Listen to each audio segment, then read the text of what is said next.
आज माघ मास के शुक्ल पक्ष की एकादशी है, जिसका नाम है जया एकादशी। तो प्रिय श्रोताओं, आज आप सभी पापों का नाश करने वाली और मोक्ष प्रदान करने वाली पाप नाशिनी जया एकादशी व्रत की संपूर्ण कथा सुनेंगे। जया एकादशी के दिन भगवान विष्णु की पूजा करके जो भक्त उपवास रखकर व्रत की कथा का श्रवण करता है अथवा सुनता है और दूसरों को सुनाता है, उस पर सदैव भगवान विष्णु और माँ लक्ष्मी जी की कृपा बनी रहती है। आज जया एकादशी की कथा सुनाने से पहले आपको ठाकुर जी के एक भक्त की बहुत ही अद्भुत और सुंदर कथा सुनाते हैं। कथाओं को आप पूरा जरूर सुनिएगा। ठाकुर जी अपने भक्तों को रिझाने के लिए उनकी भक्ति से प्रसन्न होकर जाने कैसी कैसी लीलाएं करते रहते हैं। ऐसी ही एक लीला घटित हुई थी वृंदावन में। आप में से कौन कौन लोग वृंदावन जा चुके हैं, कितने लोगों को सौभाग्य मिल चुका है, कमेंट बॉक्स में हो सके तो जरूर बताइएगा। तो ऐसी ही एक लीला घटित हुई थी श्री सनातन गोस्वामी जी के सामने महावन में। उन्होंने देखा कि कुछ गोप बालक खेल रहे हैं और एक श्याम बालक श्री सनातन जी की ओर देखकर मुस्कुरा रहा है। वो उस बालक को गले लगाने के लिए दौड़ पड़े और जैसे ही उसके पास पहुंचे तो वो बालक अदृश्य हो गया। अब तो वो भाव विभोर होकर रोने लगे।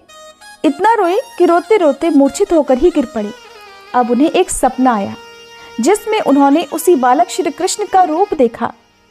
श्री कृष्ण ने उनसे कहा कि अगर आप मुझसे मिलना चाहते हो तो मैं मथुरा में श्री परशुराम चौबे जी के घर में रह रहा हूँ, आप वहाँ जाइए और वहाँ से मुझे अपने साथ ले लीजिए।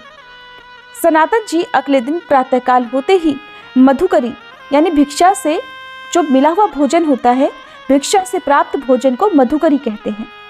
तो वृंदावन आप कभी भी जाए तो मधुकरी आप जरूर मांगकर खाइएगा। ऐसा बहुत किस्मत वालों को ही मिलता है कि किसी को मधुकरी आसानी से प्राप्त हो जाए। और कहते हैं वृंदावन जाना भी तभी सफल होता है जब आप मधुकरी पा लेते हैं। तो सनातन जी अगले दिन प्रातःकाल होते ही मधुकरी पाने के लिए श्री परशुराम चौबे जी के घर पर पहुंचे। तो वहां पर उनको उस बालक का श्री ठाकुर मदन मोहन जी के रूप में दर्शन हुआ। वो एकटक मदन मोहन जी को देखते रहे और उनसे आसक्त हो गए। सनातन जी वैसे तो कई दिनों में एक बार मधुकरी के लिए जाते थे, लेकिन अब मदन मोहन जी को देखने के बाद उनके दर्शन के लोभ से वो प्रतिदिन ही मधुकरी के लिए उसी घर में जाने लगे। वो मदन मोहन जी के दर्शन करते और घंटों खड़े उनके सामने रोते रहते। अब एक दिन घर की वृद्धा माता ने देखा कि ठाकुर जी से नेत्र मिलाए सनातन जी घंटों से खड़े हैं, साथ साथ रो भी रहे हैं। उनकी ऐसी प्रेममयी दशा देखकर वो बोली, बाबा इनको देख रहे हो? अरे इनको मत देखो, ये तो सर्वनाश कर देते हैं। मेरा बहुत बड़ा परिवार था, खूब संपत्ति थी, परंतु जब ये हमारे घर में आए तो इन्होंने आते ही सब कुछ नाश कर दिया। मेरा तो परिवार मिट गया, मेरी सारी संपत्ति चली गई, केवल मैं अकेली रह गई। तब सनातन जी ने कहा, माता जी अब आप इस चीज का परिचय मत दीजिए, मैं भी इस स्थिति को जानता हूँ, मेरी भी यही दशा हो गई है। जब से मैंने इनसे प्रीति की है तभी से मेरा सर्वनाश हो गया है। मेरे निकट जो जो कुछ था अब वर्तमान में कुछ भी नहीं रह गया। ये इन्हीं की नजर का चमत्कार है। तब वृद्धा ने पूछा, ये आपको पसंद आ गए क्या? सनातन जी बोले कि मैं तो पहले से ही इनके नेत्रों में बिक चुका हूँ। उन वृद्धा ने कहा, मैं तो वृद्ध हो चली हूँ और मैं सोच रही थी कि अब इनकी सेवा कौन करेगा, क्योंकि मेरे परिवार में तो अब इनकी सेवा करने वाला कोई बचा ही नहीं है। अब यहाँ पर आप इस बात को बिल्कुल मत समझिएगा कि ठाकुर जी से यदि हम प्रेम करेंगे तो हमारा परिवार नष्ट हो जाएगा, हमारा सब कुछ छिन जाएगा। ऐसा नहीं है, बल्कि इसका आंतरिक रहस्य ये है कि जब से मदन मोहन जी पधारे तब से उन्होंने एक एक करके उनके पूरे परिवार को अपने धाम में भेज दिया। ठाकुर मदन मोहन जी ने चौबे जी के पूरे परिवार को अपनी नित्य लीला में सम्मिलित कर लिया, जो कि बड़े बड़े योगियों के लिए भी दुर्लभ है। ठाकुर जी ने उनका लौकिक धन हटाकर चिदानंद वस्तु प्रदान की। जो प्रभु के चरणों में अपने चित्त को लगा देते हैं तो बिना कोई और साधन किए प्रभु उसको स्वीकार कर लेते हैं और फिर अपने दिव्य धाम, दिव्य स्वरूप और दिव्य लीलाओं में प्रवेश दे देते हैं। तब वृद्धा ने कहा कि बाबा मैं तो वृद्ध हो चली हूँ, एक ना एक दिन मुझे तो भगवान के पास जाना ही होगा और इनको मेरे बाद कोई ना कोई तो वैसे भी ले जाएगा। मुझसे अब इनकी पूजा सेवा बनेगी नहीं और मैं भी ऊब गई हूँ इनसे, क्योंकि मुझे इनसे कोई लाभ मिला ही नहीं। वो सब बाह्य दृष्टि से विनोद करते हुए कह रही थी। अगर लाभ प्राप्त होता तो कम से कम नाती पोते ही होते इनकी सेवा के लिए, पर घर में तो कोई नहीं बचा, केवल मैं ही अकेले बची हूँ। मेरी मृत्यु का समय भी अब नजदीक आ रहा है, तो कोई ना कोई तो चाहिए ही इनकी सेवा करने के लिए।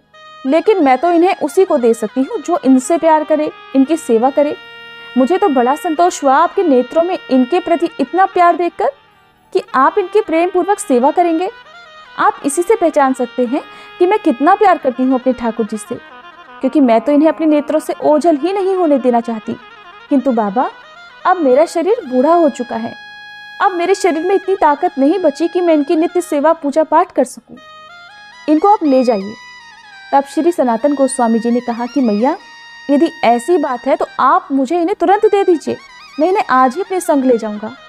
अब तो वृद्धा माता जी ने रो रो कर ठाकुर जी को बार बार हृदय से लगाकर उन्हें श्री सनातन गोस्वामी जी को दे दिया, मानो कोई माँ अपने कलेजे का टुकड़ा अपने बेटे को किसी और को सौंप रही है। अब तो श्री सनातन गोस्वामी जी अत्यंत प्रसन्न होकर ठाकुर मदन मोहन जी को श्रीधाम वृंदावन में ले आए। फिर उन्होंने आदित्य टीला में श्री ठाकुर मदन मोहन जी महाराज को विराजमान कर दिया। वृंदावन में जिस टीले पर लाल पत्थर का मंदिर है उसे आदित्य टीला कहते हैं। अब तो सनातन जी की दिनचर्या में पेट भरने के लिए, उदर पोषण के लिए केवल मधुकरी वृत्ति यानी मांग कर भोजन पाना ही था। हफ्ते में एक दिन वो भोजन ले जाते और कई दिनों तक उसका प्रयोग करते, परंतु अब उनकी कुटिया में ठाकुर जी आ गए थे।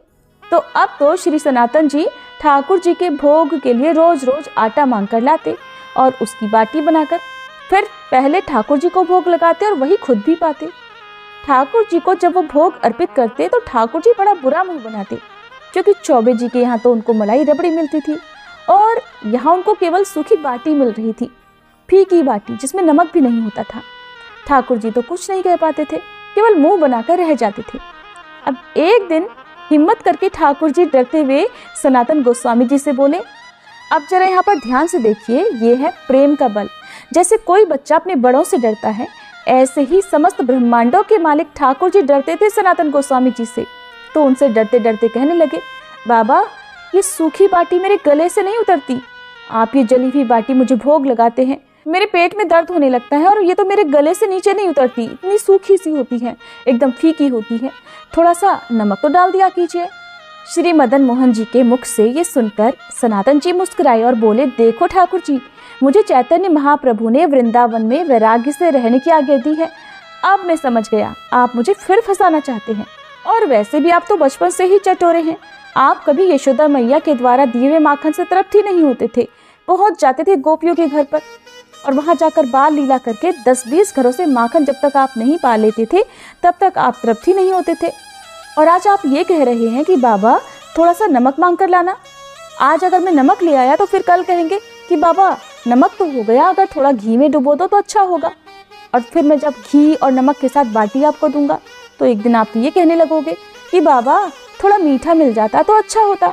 ठाकुर जी, मैं इस चक्कर में भला कहाँ तक व्यवस्था करूंगा। मैं तो महाप्रभु की आज्ञा के अनुसार वैराग्य से ही रहूंगा। मेरे पास तो आपको ये सूखी बाटी ही खाने को मिलेगी। और आप ये जो मांगे रख रहे हैं ना मेरे सामने, अगर आप चाहें तो खुद से अपनी मांगे पूर्ण कर लीजिए। मेरी तरफ से तो ये सारी व्यवस्थाएं नहीं होने वाली है। मैं तो पूर्ण वैरागी ही रहूंगा। मेरे पास ना आपको नमक मिलेगा, ना घी मिलेगा, ना मीठा मिलेगा। खानी है तो ये सूखी बाटी खा लो। मुझसे नहीं हो पाएंगी ये सारी व्यवस्थाएं, आप अपनी व्यवस्थाएं खुद कर लीजिए। ठाकुर जी ने ये उत्तर सुना तो कहने लगे कि अच्छा, आप फिर मुझे ये आदेश दे रहे हैं ना कि मैं अपनी व्यवस्था खुद ही कर लूं। तो श्री सनातन जी बोले, हाँ, आप अपनी व्यवस्था कर लीजिए, हमें इससे कोई परेशानी नहीं होगी। सुना तो सुनकर ठाकुर जी प्रसन्न हो गए। मन में विचार करने लगे कि अब तो केवल सूखी और फीकी बाटी खाया करता था, अब तो घी लगी हुई नमकीन स्वादिष्ट बाटी खाने मिलेगी और कभी कभी मुझे मीठा भी मिल जाया करेगा। उसी समय मुल्तान देशवासी रामदास कपूर जी एक विशाल नौका में तरह तरह के रत्न, सेंधा नमक और काबुल के मेवा इत्यादि भरकर यमुना जी के रास्ते आगरा जा रहे थे। तो आदित्य टीला के समीप यमुना जी भी थी। वहां पहुंचते ही उनकी नौका फंस गई। बहुत कोशिश करने पर भी नौका वहां से नहीं निकली। नौका भला चलती कैसे? ठाकुर मदन मोहन जी यजमान को जो पटाना चाहते थे। अब श्री रामदास कपूर जी बड़े परेशान हो गए, क्या करें, कैसे नाव को आगे बढ़ाएं। तब ठाकुर जी एक गोप बालक का वेश धारण करके उनके पास गए और कहने लगे, सुनो, ये नौका ऐसे नहीं निकलेगी। वो संत भगवान श्री सनातन गोस्वामी जी बैठे हैं ना उस वृक्ष के नीचे, जरा आप वहां जाइए, दंडवत कीजिए, उनसे मन्नत मांगिए, तभी आपकी नौका निकल पाएगी। अब तो रामदास जी तुरंत श्री सनातन गोस्वामी जी के पास गए। वो प्रिया प्रीतम के चिंतन में डूबे हुए थे। उन्होंने आकर उन्हें साष्टांग प्रणाम किया, फिर कहने लगे, मेरी रक्षा कीजिए, मैं एक व्यापारी हूँ, मेरी नाव फंस गई है और मैंने हर उपाय करके देख लिया, लेकिन मेरी नाव नहीं निकल पा रही, आप कृपा कर दीजिए। मैं तो आपके पास एक ब्रजवासी बालक के कहने पर आया हूँ। अब सनातन गोस्वामी जी ने ध्यान किया तो पता चल गया कि ठाकुर मदन मोहन जी ने ही उन्हें भेजा है। वो समझ गए कि ठाकुर जी ने तो यजमान जी को ही पटा लिया। अब सनातन गोस्वामी जी ने कहा कि वो ऊपर ठाकुर जी का मंदिर है ना, आप वहां जाकर मन्नत मांग लीजिए, आपका काम हो जाएगा। मरता क्या ना करता, रामदास जी की तो नाव फंसी हुई थी। तो रामदास जी ठाकुर मदन मोहन जी के सामने गए और उनका सुंदर रूप देखते ही आसक्त हो गए। वहां जाकर उन्होंने संकल्प लिया कि अगर उनकी नौका निकल जाए तो जितने रत्न मेवा आदि हैं सब बिकने से जो धन मिलेगा उससे ठाकुर मदन मोहन जी का सुंदर मंदिर बनवा देंगे और उनके भोग की व्यवस्था भी कर देंगे। इस तरह वो दर्शन करके आए और इस बार बड़ी आसानी से उनकी नाव निकल गई, कोई धक्का भी नहीं लगाना पड़ा। इसके बाद रामदास कपूर जी सब सामान की बिक्री करके आए और फिर आज जो मदन मोहन जी का लाल पत्थर का मंदिर है वो उन्होंने उसका निर्माण कराया, उनके भोग की व्यवस्था भी कर दी। इस तरह ठाकुर जी ने स्वयं ही अपने मंदिर और भोग की व्यवस्था कर ली। श्री सनातन गोस्वामी जी का नित्य नियम था कि वो वृंदावन से पैदल ही चलकर जाते थे, गोवर्धन जी की परिक्रमा करते और पैदल ही वापस आते थे। ठाकुर जी ने जब देखा कि अब तो उनका शरीर वृद्ध हो गया है तो एक दिन कहने लगे कि अब आप दर्शन करने के लिए मत आया कीजिए, आपका शरीर वृद्ध हो रहा है। तब श्री सनातन गोस्वामी जी ने कहा कि बिना परिक्रमा और बिना आपके दर्शन के तो रहा नहीं जाता। इसके बाद तो ठाकुर जी ने स्वयं प्रकट होकर श्री सनातन गोस्वामी जी को एक शिला प्रदान की, जिस शिला पर श्री ठाकुर जी के चरण चिन्ह आज भी अंकित हैं, और कहा कि बाबा आप इसी शिला की परिक्रमा कर लिया करें, इसकी परिक्रमा से आपको संपूर्ण गिरिराज जी की परिक्रमा का आपका जो नियम है वो भी पूर्ण हो जाएगा और आपको वैसा ही आनंद प्राप्त होगा। वो पावन शिला वर्तमान में श्री वृंदावन में श्री राधा दामोदर जी के मंदिर में आज भी विद्यमान है। तो श्री सनातन गोस्वामी जी प्रतिदिन आदित्य टीला से श्री गोपेश्वर महादेव जी के भी दर्शन करने जाया करते थे। श्री कृष्ण भगवान महादेव जी के भी आराध्य हैं। जब कभी महादेव जी को आपको मनाना हो, कोई ऐसी मन्नत मांगनी हो, तो आप श्री कृष्ण भगवान से सच्चे मन से विनती कर लीजिए, महादेव जी उस मन्नत को बिना किसी देरी के पूरे कर देंगे। तो महादेव जी ने जब देखा कि सनातन गोस्वामी जी एकदम वृद्ध हो गए हैं तो उनसे कहने लगे कि आप रोज रोज यहाँ गोपेश्वर मत आया कीजिए। तो श्री सनातन गोस्वामी जी ने कहा कि मेरा तो आपके दर्शन करने का नियम है। तब शिव जी ने कहा कि एक काम करता हूँ, मैं मध्य में ही कहीं प्रकट हो जाता हूँ। आज जो बनखंडी महादेव जी का मंदिर वृंदावन में है उस रूप में श्री गोपेश्वर महादेव जी प्रकट हो गए और फिर श्री सनातन गोस्वामी जी रोज उनके दर्शन के लिए जाने लगे और इस तरह से उनके पैदल परिक्रमा का जो मार्ग था वो भी आसान हो गया, कम हो गया। अब उन्हें कम समय के लिए चलना पड़ता। तो भगवान अपने भक्त का इतना ध्यान रखते हैं, जाने क्या क्या कर बैठते हैं कि किसी तरह से उनके भक्त को ज्यादा कष्ट न पहुंचाएं। बंगाल में गरीब ब्राह्मण ने अपनी गरीबी से बहुत दुखी होकर धन प्राप्ति के लिए एक बार भगवान शंकर की आराधना की। अब भगवान शंकर जी प्रसन्न हुए और उन्होंने स्वप्न में आकर उन्हें दर्शन दिए। फिर आदेश किया कि श्री वृंदावन धाम में श्री सनातन गोस्वामी जी नाम के एक महापुरुष निवास करते हैं, उनके पास पारसमणि है, वो आपको वह पारसमणि दे देंगे। अब तो वह ब्राह्मण आनंद में मगन होकर श्री वृंदावन धाम आए और फिर श्री सनातन जी के वहां गए। उन्होंने जब श्री सनातन जी को देखा तो वे एक गुदड़ी और एक करवा लिए हुए थे और शरीर पर उन्होंने कौपीन पहना हुआ था। ये देखकर उनके मन में तो बड़ी घोर निराशा हुई कि जो खुद ऐसी गरीबी में जी रहे हैं वो भला उनको पारसमणि कहाँ से ला कर देंगे। अगर उनके पास पारसमणि होती तो वो खुद इस दयनीय स्थिति में होते। उन्होंने फिर सोचा कि भगवान शंकर ने कहा है और भगवान शंकर के वचन तो झूठे नहीं हो सकते। तो वो एक बार हिम्मत बटोरकर उनके पास गए, जाकर उन्हें प्रणाम किया। सनातन जी ने ब्राह्मण से पूछा कि आप किस उद्देश्य से आए हैं। तो उन्होंने कहा कि मुझे भगवान शंकर ने भेजा है और कहा है कि आपके पास पारसमणि है और अगर सचमुच ऐसा है तो आप मुझे वो प्रदान कर दीजिए। सनातन जी ने कहा मैंने उसे कभी छुआ तो नहीं, वो मेरे पास भी नहीं है, हाँ, एक दिन मैं यमुना स्नान करने जा रहा था तो मेरे पैर से टकरा गई, तो मैंने उसे वहीं रेत से ढक दिया। तब ब्राह्मण ने कहा, क्या आप कृपया करके चलकर मुझे बता सकते हैं कि वो पारसमणि कहाँ है?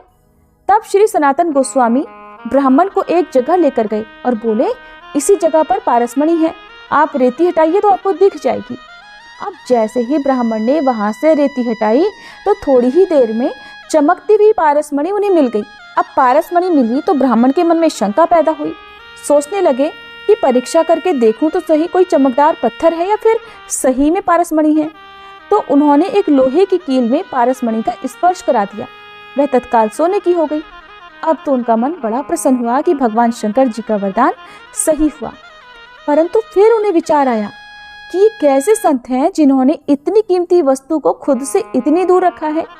तो उन्होंने सीधे सीधे ये प्रश्न श्री सनातन जी से ही पूछ लिया। प्रश्न के बाद श्री सनातन गोस्वामी जी ने कहा कि बहुत दुर्गुण है इस पारसमणि में, न जाने कितनी मलिनताएं छुपी हुई हैं। क्योंकि जब धन बढ़ेगा तो अहंकार बढ़ेगा, दोष बढ़ेंगे, भगवत चिंतन छूटेगा। बहुत सारे दोष हैं इसमें, और इसका रजोगुण कहीं मुझ पर प्रभाव न डाल दे, किसी भी तरह से मेरे भजन में विक्षेप न डाले। मैंने इसीलिए इसको अपने आप से बहुत दूर रखा है, और मेरे लिए ये किसी पत्थर से बढ़कर और कुछ नहीं है, क्योंकि मेरे पास जो मणि है उस मणि के सामने तो ये मणि कुछ भी नहीं। सुनकर तत्काल वह ब्राह्मण बोले, महाराज आपके पास कौन सी मणि है? तब श्री सनातन जी बोले, इंद्रनील मणि श्याम मनोहर, श्री लाल बिहारी श्याम सुंदर रूपी मणि हमारे पास है। उन्होंने तत्काल श्री सनातन गोस्वामी जी के चरणों में प्रणाम किया और फिर कहा, महाराज फिर आप ऐसी अपवित्र मणि हमें क्यों दे रहे हैं? अब आप मुझ पर कृपा करें और वही मणि मुझे भी दे दीजिए जो आपके पास है। तब श्री सनातन जी ने कहा, तो फिर इस मणि को यमुना जी में फेंकिए और यमुना स्नान करके आइए। आप अधिकारी हैं श्री कृष्ण के प्रेम के, क्योंकि आपके ऊपर भगवान शिव की कृपा हुई। आपको उन्होंने पारसमणि लेने के लिए नहीं भेजा था, भेजा तो इसी इंद्रनील मणि श्याम मनोहर के लिए था।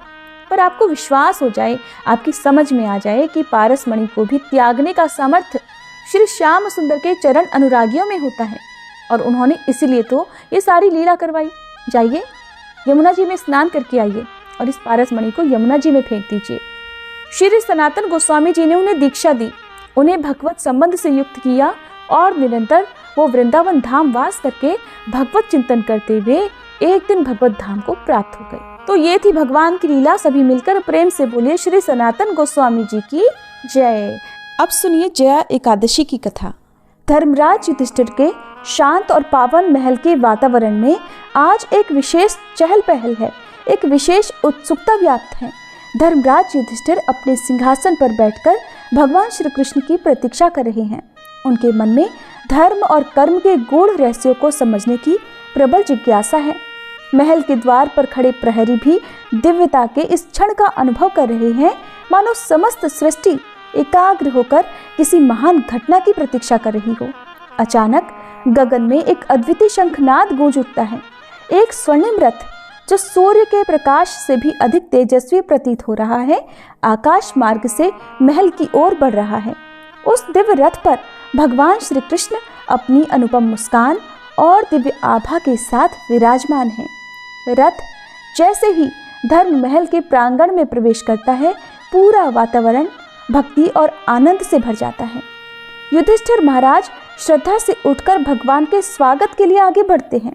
भगवान श्री कृष्ण रथ से उतरकर धर्मराज के समक्ष आते हैं और अपने स्नेहपूर्ण वचनों से उन्हें आशीर्वाद देते हैं। ये दिव्य मिलन अब जया एकादशी की कथा और महिमा को उजागर करने का आरंभ करता है। तो आइए प्रिय श्रोताओं, इस दिव्य यात्रा में हम सभी सहभागी बने और इस पवित्र कथा के माध्यम से अपने जीवन को धर्ममय और आनंदमय बनाएं।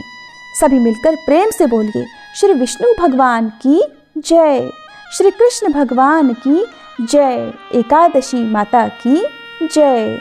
माघ मास के कृष्ण पक्ष की षष्ठतिला एकादशी के महात्म्य को सुनने के बाद समय आने पर धर्मराज युधिष्ठिर ने भगवान श्री कृष्ण से कहा, हे भगवान, अब आप कृपा कर मुझे माघ माह के शुक्ल पक्ष की एकादशी के संबंध में भी विस्तार पूर्वक बताइए। शुक्ल पक्ष की एकादशी में किस देवता का पूजन करना चाहिए और इस एकादशी के व्रत की क्या कथा है, उसको करने से किस फल की प्राप्ति होती है तब भगवान श्री कृष्ण ने कहा, हे राजन, माघ माह के शुक्ल पक्ष की एकादशी को जया एकादशी कहते हैं। इस एकादशी के उपवास से मनुष्य भूत प्रेत पिशाच आदि की योनि से छूट जाता है। अतः इस एकादशी के उपवास को विधि अनुसार करना चाहिए। अब तुमसे जया एकादशी के व्रत की कथा कहता हूँ, ध्यान पूर्वक श्रवण करो। एक बार देवताओं के राजा इंद्र नंदन वन में भ्रमण कर रहे थे। चारों तरफ किसी उत्सव का सा माहौल था। गंधर्व गा रहे थे और गंधर्व कन्याएं नृत्य कर रही थी। वहीं पुष्पवती नामक गंधर्व कन्या ने माल्यवान नामक गंधर्व को देखा और उस पर आसक्त होकर अपने हाव भाव से उसे रिझाने का प्रयास करने लगी। माल्यवान भी उस गंधर्व कन्या पर आसक्त होकर अपने गायन का सुरताल भूल गया, जिससे संगीत की लय टूट गई और संगीत का सारा आनंद बिगड़ गया। सभा में उपस्थित देवगणों को ये बहुत बुरा लगा। ये देखकर देवराज इंद्र भी रुष्ट हो गए। संगीत एक पवित्र साधना है और इस साधना को भ्रष्ट करना महापाप है। अतः क्रोधवश इंद्र ने पुष्पवती तथा माल्यवान को शाप दे दिया। कहा कि संगीत की साधना को अपवित्र करने वाले माल्यवान और पुष्पवती, तुमने देवी सरस्वती का घोर अपमान किया है। अतः तुम्हें मृत्यु लोक में जाना होगा। गुरुजनों की सभा में असंयम और लज्जाजनक प्रदर्शन करके तुमने गुरुओं का भी अपमान किया है। इसलिए इंद्रलोक में तुम्हारा रहना अब वर्जित है। अब तुम अधम पिशाच असंयमिका सा जीवन बिताओगे। देवेंद्र का शाप सुनकर वे दोनों अत्यंत दुखी हुए और फिर हिमालय पर्वत पर पिशाच योनि में दुख पूर्वक जीवन यापन करने लगे। उन्हें गंध, रस, स्पर्श आदि का तनिक भी बोध नहीं होता था। वहीं उन्हें असहनीय दुख सहने पड़ रहे थे। रात दिन में उन्हें एक क्षण के लिए भी नींद नहीं आती थी। उस स्थान का वातावरण अत्यंत शीतल था, जिसके कारण उनके रोए खड़े हो जाते थे, हाथ पैर सुन्न पड़ जाते थे, दांत बजने लगते थे।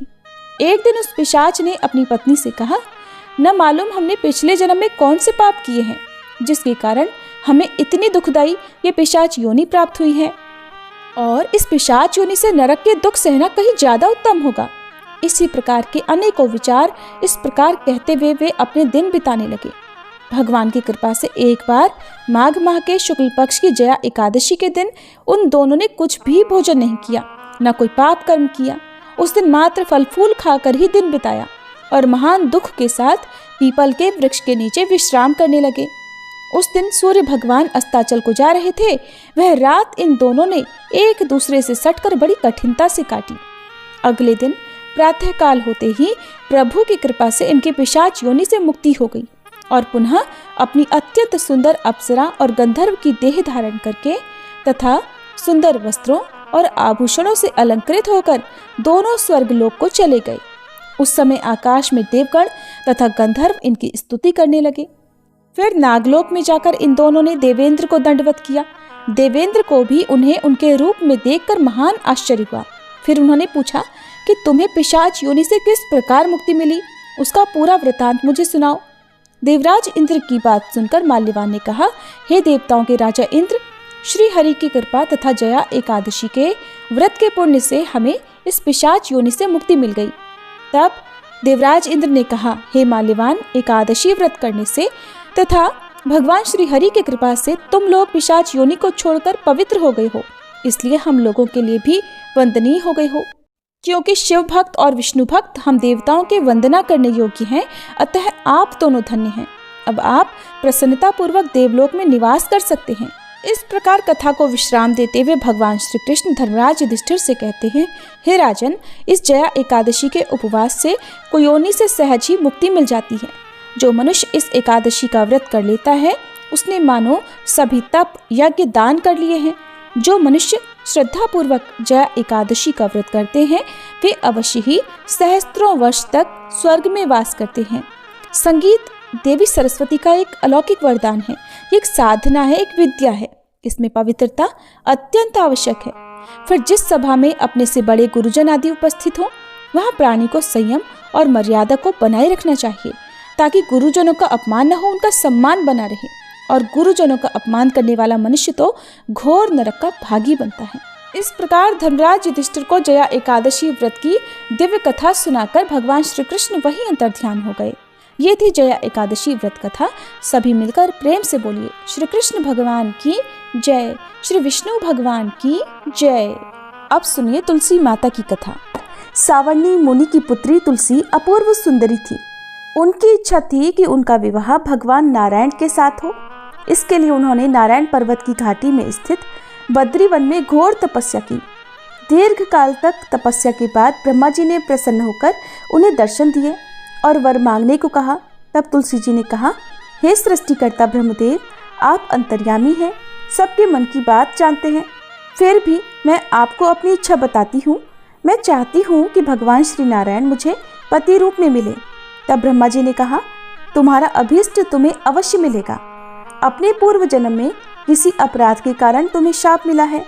इसी प्रकार भगवान श्री नारायण के एक पार्षद को भी दानव कुल में जन्म लेने का शाप मिला है। दानव कुल में जन्म लेने के बाद भी उसमें नारायण का अंश विद्यमान रहेगा। इसलिए इस जन्म में पूर्व जन्म के पाप के शमन के लिए संपूर्ण नारायण तो नहीं, नारायण के अंश से युक्त दानव कुल में जन्मे उस शापग्रस्त पार्षद से तुम्हारा विवाह होगा।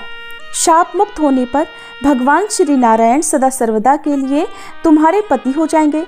तब तुलसी जी ने श्री ब्रह्मा जी के इस वर को स्वीकार कर लिया, क्योंकि मानव कुल में जन्म के कारण उन्हें मायावी भोग तो भोगना ही था।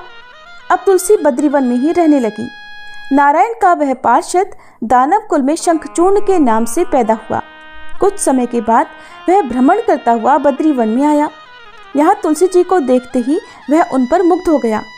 तुलसी जी के सामने उसने अपने साथ विवाह करने का प्रस्ताव रखा। इतने में ही ब्रह्मा जी वहाँ आ गए और तुलसी जी से कहा, तुलसी, शंखचूर्ण को देखो, कैसा देवोपम इसका स्वरूप है। दानव कुल में जन्म लेने के बाद भी लगता है मानो इसके शरीर में नारायण का वास हो। तुम प्रस्ताव को सहर्ष स्वीकार कर लो। तुलसी जी को भी लगा कि उनकी तपस्या पूर्ण हुई, उन्हें इच्छित फल मिला है।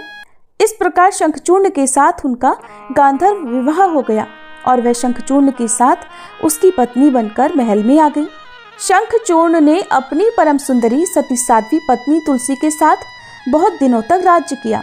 उसने अपने राज्य का इतना विस्तार कर लिया कि देवलोक तक उसके अधिकार में आ गया। स्वर्ग का सुख भोगने वाले देवताओं की दशा अब दयनीय हो गई। शंखचूर्ण किसी को कष्ट नहीं देता था, पर अधिकार और राज्य छिन जाने से सारे देवता मिलकर श्री ब्रह्मा, विष्णु और शिवजी की सभा में गए तथा अपनी विपत्ति सुनाई। तब ब्रह्मा जी ने कहा, तुलसी परम साध्वी हैं, उनका विवाह शंखचूर्ण से मैंने ही कराया था। शंखचूर्ण को तब तक नहीं हराया या मारा जा सकता है जब तक तुलसी को न छला जाए। तब श्री विष्णु ने कहा, शंखचूर्ण पूर्व जन्म में मेरा पार्षद था। शाप के कारण उसे दैत्य कुल में जन्म लेना पड़ा। इस जन्म में भी मेरा अंश उसमें व्याप्त है। साथ ही तुलसी के पतिव्रत धर्म से वह अजेय भी है। फिर देवताओं की सहमति से भगवान शिव ने शंखचूर्ण के पास संदेश भिजवाया कि या तो वह देवताओं का राज्य लौटा दे या फिर उनसे युद्ध करे। शंखचूर्ण शंकर जी के पास पहुंचा और उसने कहा, देवाधिदेव, आपके लिए देवताओं का पक्ष लेना उचित नहीं है। राज्य का विस्तार करना तो हर राजा का कर्तव्य है और मैं किसी को दुखी भी नहीं कर रहा हूँ। आप देवताओं से कहिए कि वे मेरी प्रजा होकर रहें। मैंने आपका भी कोई अपकार नहीं किया है। हमारा आपका युद्ध शोभा नहीं देता, और अगर इस युद्ध में आप हार गए तो ये तो बड़ी लज्जा की बात हो गई। अगर मैं हार गया तो आपकी कीर्ति बहुत अधिक नहीं बढ़ेगी। शंखचूर्ण की बात सुनकर भगवान शंकर हंसे। वे तो सब रहस्य जानते थे। तुलसी और शंखचूर्ण के पूर्व जन्म के शाप की अवधि अब लगभग पूरी हो चुकी थी। भगवान शंकर बोले, शंखचूर्ण, इसमें कीर्ति और लज्जा की तो कोई बात ही नहीं। तुम देवों का राज्य लौटाकर उन्हें उनके पद पर प्रतिष्ठित होने दो। युद्ध से बचने का यही एकमात्र उपाय है। तब शंखचूर्ण ने कहा, मैंने तो युद्ध के बल से ही देवलोक को जीता है और कोई उसे केवल युद्ध के द्वारा ही वापस ले सकता है। यही मेरा अंतिम निर्णय है। मैं जा रहा हूँ। ऐसा कहकर शंखचूर्ण चला गया। उसने अपने राजमहल में वापस आकर अपनी पत्नी तुलसी को सारी बात बताई और कहा, कर्म भोग सब काल सूत्र में बंधा है। जीवन में हर्ष, शोक, भय, सुख, दुख, मंगल, अमंगल सब कुछ काल के अधीन है। हम तो केवल निमित्त है। संभव है कि भगवान शिव देवों का पक्ष लेकर मुझसे युद्ध करे। तुम चिंता मत करना, तुम्हारा सती तेज मेरी रक्षा करेगा। और फिर दूसरे ही दिन भगवान शंकर के नेतृत्व में देवताओं ने युद्ध छेड़ दिया। शंखचूर्ण ने भीषण बाणों की वर्षा करके उनका वेग रोका। उसके प्रहार से देवता डगमगाने लगे। फिर उसने दानवी शक्ति का प्रयोग करके मायावी युद्ध आरंभ कर दिया। युद्ध स्थल पर वह कभी किसी को दिखाई नहीं देता था, पर उसके अस्त्र शस्त्र प्रहार कर देवों को घायल कर रहे थे। देवगण अपने अस्त्र चलाएं भी तो किस पर चलाएं, क्योंकि कोई शत्रु सामने था ही नहीं। कई दिनों तक इस तरह भयंकर युद्ध चला। शंखचूर्ण पराजित नहीं हुआ। तब भगवान शिव ने श्री विष्णु से कहा, हे हरि, कुछ उपाय करो, अन्यथा मेरा तो सारा यश मिट्टी में मिल जाएगा। भगवान श्री विष्णु ने सोचा, बल से तो शंखचूर्ण को हराया नहीं जा सकता, इसलिए अब छल का सहारा लेना पड़ेगा। उन्होंने तुरंत अपना स्वरूप शंखचूर्ण जैसा बनाया और अस्त्र शस्त्र से सुसज्जित होकर वे महल में तुलसी जी के पास आए और बोले, प्रिय, मैं युद्ध जीत गया। सारे देवता भगवान शंकर समेत हार गए। इस खुशी में आओ, मैं तुम्हें अंक से लगा लूं। पति को प्रत्यक्ष खड़ा देख और विजय का समाचार सुनकर वह दौड़कर मायावी शंखचूर्ण के गले से लिपट गई। इस प्रकार पति पत्नी दोनों ने आलिंगन होकर खूब आनंद मनाया। इधर पराये पुरुष के साथ इस प्रकार के व्यवहार से तुलसी का सती तेज नष्ट हो गया। उनका सती तेज जो शंखचूर्ण की कवच के रूप में रक्षा कर रहा था, वह कवच नष्ट हो गया। अब युद्ध के मैदान में इधर शंखचूर्ण शक्तिहीन हो गया। ये जानते ही भगवान शंकर ने अपने त्रिशूल से उस पर प्रहार कर दिया। त्रिशूल के लगते ही शंखचूर्ण जलकर भस्म हो गया। शंखचूर्ण के मरने को जानकर अब श्री विष्णु अपने असली स्वरूप में आ गए। सामने अपने पति शंखचूर्ण के स्थान पर भगवान विष्णु को खड़ा देखकर तुलसी बहुत आश्चर्यचकित हुई। अब उन्हें पता लग गया कि स्वयं नारायण ने उसके साथ छल किया है। तब क्रोध में आकर उन्होंने शाप दिया कि एक सती स्त्री का सतीत्व भंग करने के अपराध में आप हृदयहीन पत्थर हो जाओ। तब भगवान श्री विष्णु ने तुलसी जी के शाप को शिरोधार्य करते हुए कहा, देवी, तुम्हारे और शंखचूर्ण के कल्याण के लिए ही मुझे ऐसा करना पड़ा। तुम दोनों को शाप मुक्त करना था। तुम भी अब शरीर त्याग कर तुलसी बिरवा के रूप में जन्म लोगी और मेरी पूजा तुलसी दल से होगी। मैं शालिग्राम पत्थर बनूंगा। मेरे शीश पर तुम सदैव आदर से विराजमान होगी। तुम्हारे पति की हड्डियों के चूर्ण से शंख की उत्पत्ति होगी। उस शंख ध्वनि से देवताओं और मेरी पूजा आराधना होगी। जहाँ शंख ध्वनि होगी वहाँ सदैव मैं मंगलमय विराजमान रहूंगा। तुमने पूर्व जन्म में बद्रीवन में मुझे पाने के लिए बड़ी कठिन तपस्या की थी। अब अगले जन्म में मैं नारायण प्रस्तर के रूप में बद्रीनाथ वन में स्थापित होऊंगा और मेरी पूजा अर्चना फल फूल से न होकर तुम्हारे तुलसी दल से होगी। मेरे शीश पर विराजमान होकर तुम मुझसे भी ऊंचा पद प्राप्त करोगी और मेरा भोग भी तुम्हारे बिना स्वीकार नहीं होगा। प्रेम से बोलिए तुलसी माता की जय। श्री विष्णु भगवान की जय।